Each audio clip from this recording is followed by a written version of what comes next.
drop down below where I want my balayage to work. So with mine, what I'm going to do is I'm going to work up and through this top edge, work here, but I'm going to start to paint, like if you notice with Hunter's hair, so as you turn around, like as she turns around, you can see that where the blend is here, where the solid is down here. Does that make sense? So you want to pinch about where you're going to start your full-on color, okay?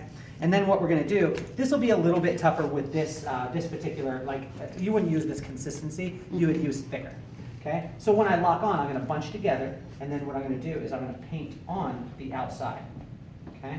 And I'm going to paint on the outside, and I'm going to paint on the outside. So I'm going to create a little V, and now I can start to paint inside and be able to create maybe one or two across the edge. Okay? In the front, I'll go a little bit further in. The reason why, because I want to get it a little bit closer around the face. Once I start to be able to get all of my balayage, what I'll do is I'll set that in, and I'm going to set it over the top, and now I'm going to use my power brush, which is the glue like I talked about before, and I'm going to glue that in. And now with my glue, watch this. This is going to be really, really important, because a lot of people are like, oh wow, okay, well at that point now, I just fold it up like you told me. Well, if I fold this up onto that, now I'm going to create a big old line. So I'm simply going to take this, set it right over the top,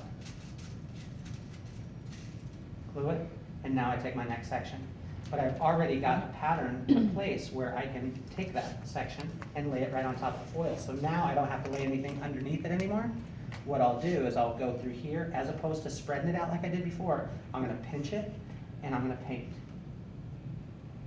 And I'm going to paint on the outside, I'm going to paint on the outside, and then I can go through the center, and I can do as many as I want. I'll do 3 just to show you that way, just because of how, like the width of the section, depending on the width of the section. Now when I come down, what I'm going to do is, because I'm holding it tight, I can run that brush back and forth on the hair. Whereas if I loosen that up and I do that, I'm going to back comb that hair. Okay? So keep it tight and pinch it together. That's going to be able to create that nice V. Now I can set it down. Baby bird, power brush over the top. Make sure everything's in line. And now I can work right up the head. Does that make sense? Now if I'm covered up there, what I can do is I can fold that one over if I need to, or I can simply put another foil over the top of it, which will create length. Okay? So I'm going to extend my foil, and I'll show you how to do that. So my next section that I come through,